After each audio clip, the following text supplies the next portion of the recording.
Sarah researched. At least, that's what she told herself she was doing.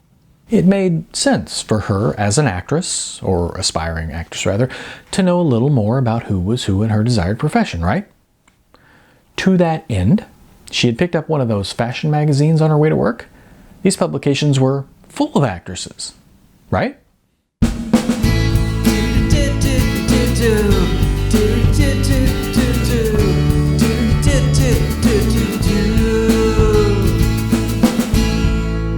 I'm Neil A. Yeager, and today I'm reading from my novel, Non-Hollywood. You can check the info text on this video to find out more about me and where you can find this book. This is chapter 21, Late at the Pier. Sarah had never really seen the appeal of these types of magazines. Page after page of nearly identical photos, some celebrity or another standing on a red carpet somewhere wearing clothes that had been given to them, despite the fact that they could afford to just buy them. Different face, different clothes, same damn photo. Why in the world, she wondered, would anyone find that interesting? Sarah didn't ordinarily read these things, if read was what you would say that people really did with them, yet she had to admit that it did make a certain amount of sense from a research perspective, in that the faces attached to those designer clothes belonged to whoever was hot at the moment. Some anonymous Jane wearing the same clothes would not be photographed, much less featured. So this was a good way to find out who would currently be considered a celebrity. This would possibly be information of use to someone who was aspiring to celebrity. That's what she told herself. But herself knew a liar when she saw one. And there, on page 22, yep, there was what she both did and did not want to see. Her ex-boyfriend Mitchell's next it girl, assuming the standard red carpet pose. Sarah closed the magazine and put it back in her locker. Her break was not yet technically over, but she headed back out onto the floor anyway. There at the counter was Mr. Grilled Cheese. She had to stop for a moment to remind herself that he had told her his name. He had told her his name, and it was William. She walked over to Mr. Grilled Cheese and said, "William." He looked up at her and smiled. She realized at that moment that though she hadn't really taken much note of him before, he actually did have quite pretty eyes. They were greenish blue, turquoise almost, and they brightened as he said, "Hello." "William," she said, "I've had a change of heart." "Oh?" he said nervously. "Do you like the Santa Monica Pier?" "Do I like the pier? Sure, yeah. I love the Santa Monica Pier. Sometimes I'll just go there after work, just hang around, just watch the fishermen, maybe ride the Ferris wheel. And I think I'll go tonight. And would you like to meet me there?" Mr. Grilled Cheese appeared stunned, but after a long pause, he finally regained his composure and answered, "Sure." "Great," Sarah said and tapped the table twice. "Now I'll get you that grilled cheese." The date itself wasn't too awkward. Not overly, anyway. They had just walked around the pier talking. Actually, Sarah did about 90% of the talking, which was something that she was very much not used to. It had always been hard to get a word in edgewise with her ex-boyfriend, Mitchell, unless he was soliciting your opinion as to how terribly clever his opinion was. What a different experience to be out with a man who hardly said a word. Throughout the evening, though, she couldn't help thinking that what she really wanted was someone somewhere in between. But maybe that wasn't fair. Maybe Mr. Grilled Cheese wasn't talking because he was nervous. Or maybe, yes, he was this quiet, yet that quality might turn out to be something that she would come to really like once she got used to it. At least he hadn't asked her what her type was. Her ex, Mitchell, had asked her that when they first met. Before Mitchell had even asked her out on their first date, he had asked her what her type was. No doubt, he was expecting her reply to come with the name of some movie star or musician or athlete or the like. He had appeared a bit stunned when, without hesitation, Sarah had replied, "Christopher Nolan. I don't know what it is, but I find that guy sexy as all get out." Luckily, Mr. Grilled Cheese had not yet asked that question. At any rate, she ended up doing most of the talking. She had learned that Mr. Grilled Cheese was from a small town near St. Louis, and that as a child he had a dog named Wiggles. The rest of the conversation had been hers. So she talked on, the whole time avoiding the two biggest things on her mind. She wasn't about to start talking about Mitchell. It is a rule universally accepted that a good way to ruin a first date is to start talking about your ex. And there was no way in the world that she was bringing up the whole ugly girl thing. No way. As they strolled up and down the pier, they passed the carts, vendors selling all kinds of little souvenir type things, from hats to shells to photos, to this one cart where this man would paint your name on a grain of rice. Sarah and Mr. Grilled Cheese stood at a cart which sold all sorts of paraphernalia with the words Santa Monica emblazoned upon them. Hats, t-shirts, and oddly enough, what caught her eye was a calendar. And it wasn't the aerial photo of the pier that grabbed her, it was the actual calendar part of the calendar. She looked at the little rows of numbers and suddenly something dawned on her. Something that made the blood run from her face. "Oh God," she thought.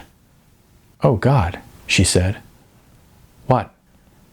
And in a flat tone of voice, she replied, "I'm late." Mr. Grilled Cheese looked at her, puzzled. "4?" he asked. "4. It's this dental thing I was supposed to do," she replied in that same flat voice. "Oh," he said.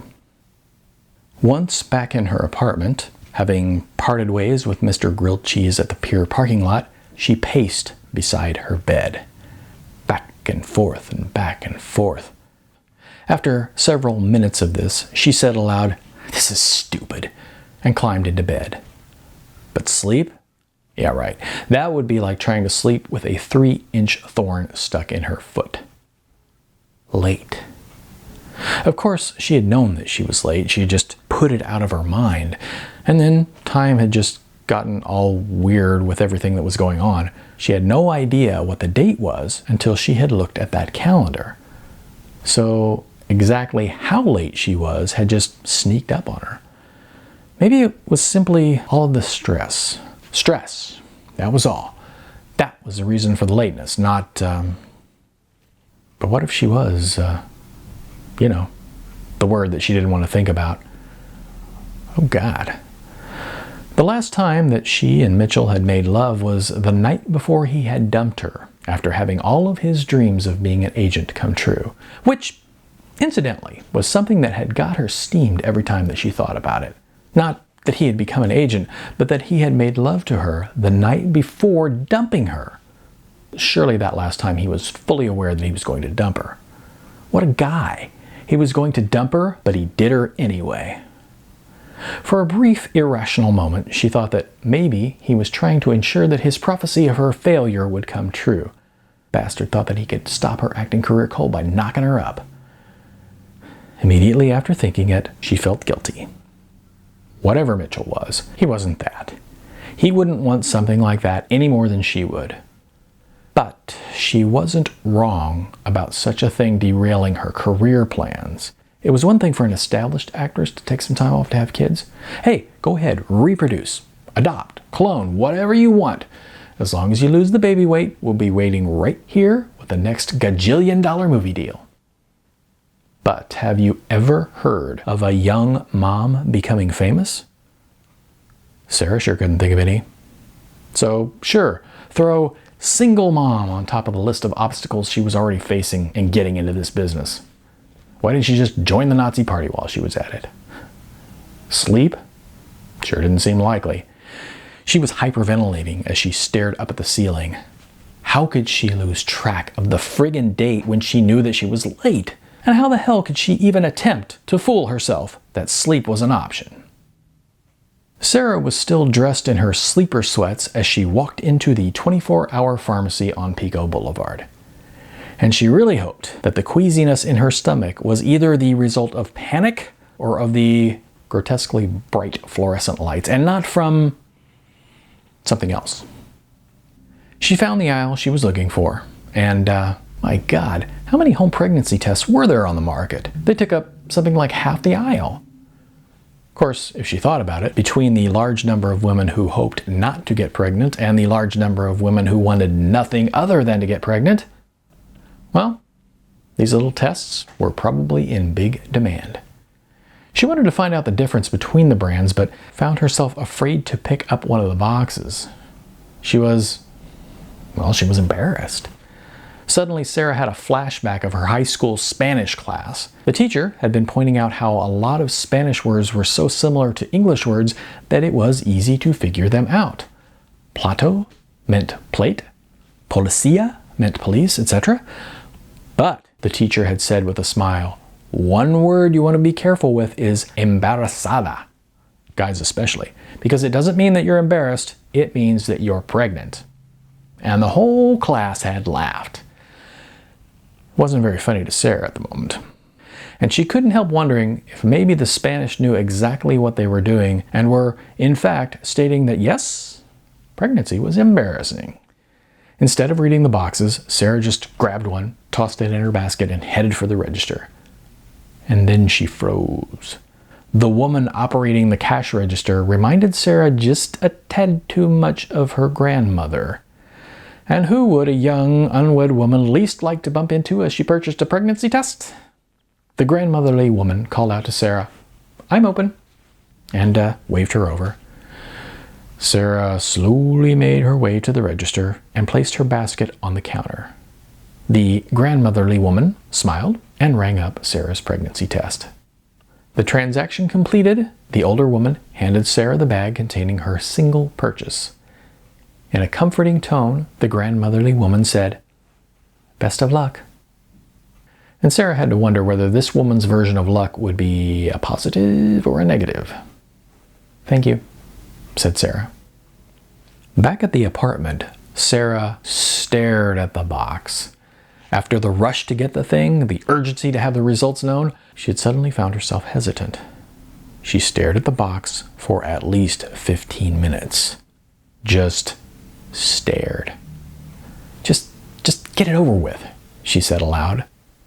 But the foreboding, it was a certainty that the result was going to be positive and her life would change irrevocably.